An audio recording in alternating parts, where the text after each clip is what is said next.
Hey everybody, it's Josie. Welcome back to Cedar Creek Homestead. I hope you guys are having a good day.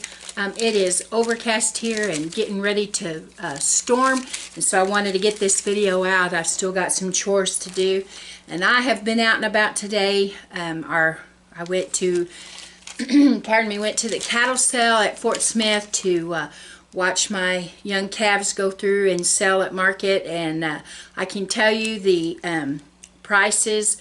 Right now, at least for my area, it seems like the prices are down a little bit on calves, and that is, something that just is dependent on other things that are going on in the country. And farmers are weighing their options on whether to sell or keep their calves and buy their grains and their hays and all the stuff this coming year and fertilize their fields. And there's so many questions that are going on whether or not they should keep or they should sell. And it's being reflected at the sale barn. Now, I'll tell you, when you go to the store or you go out to eat and you're paying top dollar for those wonderful ribeye steaks and T-bone steaks, the farmer is not the profiteer of that. So we are here on our farms, just like all of you, trying to figure out how we're going to manage everything. And so I've been there today, and then I had to go and pick up a load of feed. And I can tell you that feed prices are going up. If you are a farmer or you have a small hobby farm and you're raising cows and chickens and ducks and dogs and cats, then you know that the prices of food is going up, not only for ourselves but for our animals. And you had to make sure that you'll be able to budget that in and see if it's cost effective. One of the things that we're going to do this year here on our farm is we are not going to be bringing any new baby chickens onto the farm, as far as like a Cornish cross or anything like that. And I had already been thinking about it, and I watched the video that Living Traditions Homestead put out about their decision not to bring any to their farm this year. And I'm going to do the same thing. Cedar Creek is not going to buy outside chicken this year. We're going to raise all of our own, and I have been really fortunate. I have got some hens that are just super broody, and they love raising their babies. And then also I have a big cabinet incubator, so at any time I can set that thing full of chicken eggs or quail eggs, or if I have ducks, duck eggs, turkey eggs. And so I'm really fortunate that way, and that's how I will restock my chicken flock anyways. But I am going to probably have to purchase turkeys. I have one turkey left. We had a dog massacre here and wiped out my ducks and my turkeys, except for one little turkey. So to bring ducks back this spring, I will have to purchase ducks, and I will have to purchase turkeys. Now, last year I was able to hatch out my own little turkeys, but my flock has since been decimated, and so I've got to start over on those. And I will tell you that prices are really skyrocketing on poultry. And so if your desire is to get animals to bring onto your farm, I would consider going ahead and purchasing them. Now, know that there is an avian flu that's moving through some of the poultry flocks, and prices are being driven by that. Prices are being driven by demand. More people are wanting animals for their farms, and I understand that totally. So I would, if I were you, I would consider getting your stuff ordered, or I would begin to look around in your community, in your neighborhood. There's you can usually, if you're in a rural, I'm in a rural area, so a lot of times it's easier to find other people that are raising animals that we're looking for. And so sometimes we can stay right here in our community and purchase those, and that's what something else that I will be doing. I know that I've seen some ducks and turkeys both, and I have some quail, but I'm probably going to add more quail this year. We all know what the food prices are this year, and I've had some say they're not seeing any shortages in their stores. I did go to Walmart today, and it's just been a day of getting some errands ran. And I'll tell you that there was a good stock on a lot of things. There were some shortages on other things, shortages that they've been warning us about with pastas and crackers and things like that. And you want to pay attention to what they're telling you. Some people are saying they're not seeing any shortages at all, and they should feel blessed by that, because we are beginning to see some shortages in our area. And today, I'll tell you what I was kind of surprised about was my produce section and the deli section are right beside each other at the Walmart that I was at today. And I was going through and getting some produce, and I noticed that over at the deli, the deli case where they have all the different selections of lunch meats, you know, ham, bologna, and turkey, and salami, and pepperoni, and all that, and the selections of the cheeses, they had maybe 6 rolls of different kind of meat. I didn't see any cheese. And their fryers weren't going. There were no rotisserie chickens. There was no hot items. You know how people can go in and they can buy, you know, the chicken wings or fried chicken or egg rolls or all these different things that they can actually purchase. None of that stuff was there. In fact, the lights were turned off under those warmers. They didn't need them. And so I just thought that was kind of strange that stuff wasn't there. So we're beginning to see a few things that are peculiar. And another item that I'm paying close attention to is all of the items for gardening. Now, I've already got my seeds. In fact, I have a video that shows you some of the seeds that I have. And if you haven't ordered your seeds yet, but that is on your list, I still advise you to get busy and order your seeds. There's a big run right now simply because it's gardening season, and a lot of people's attention is turned towards gardening season, and they're ordering their supplies. But there are a lot more people that are gardening, and if it's at all possible for you to grow a garden, well, I would suggest that you do that, because prices are going up. It's a real thing. And I saw today people inside the store, and I like to make eye contact with people and offer a smile and be friendly.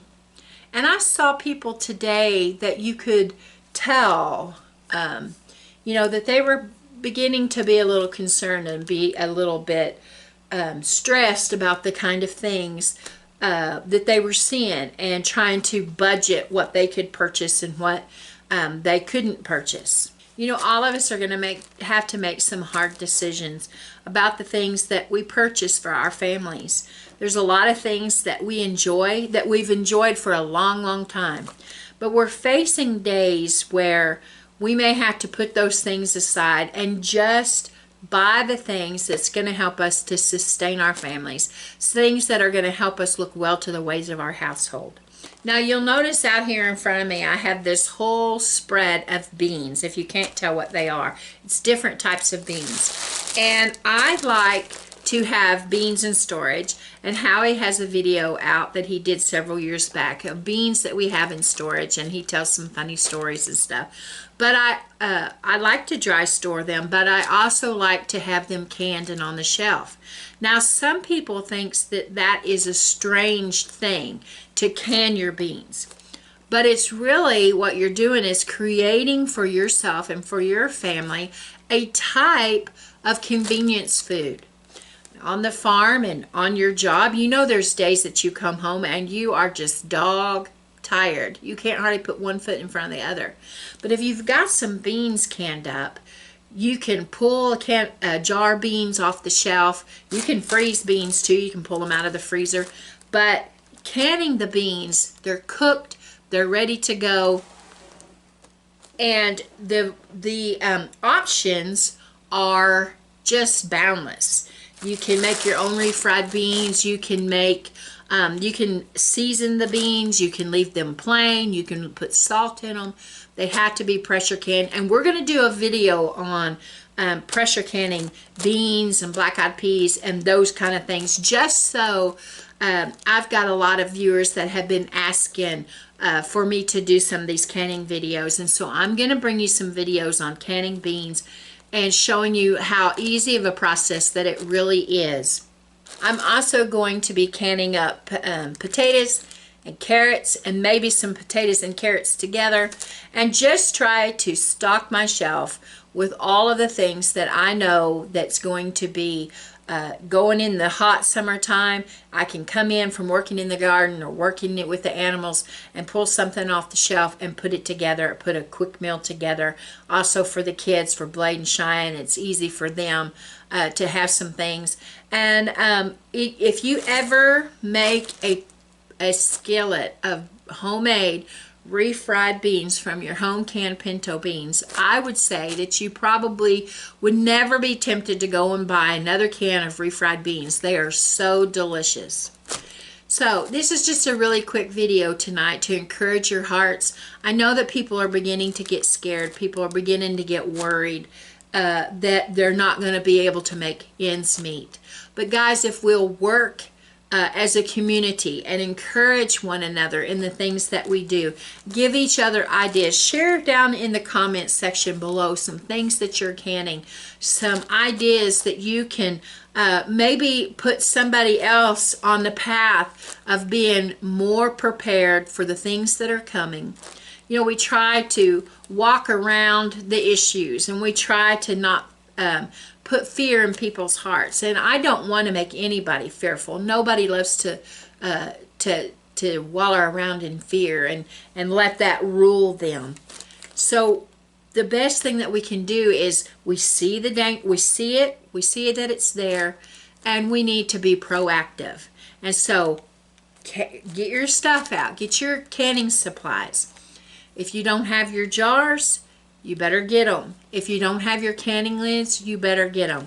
Now, a lot of you, me included, would say, I don't have just a whole lot of extra money to go spend on these things. And that's true, I don't.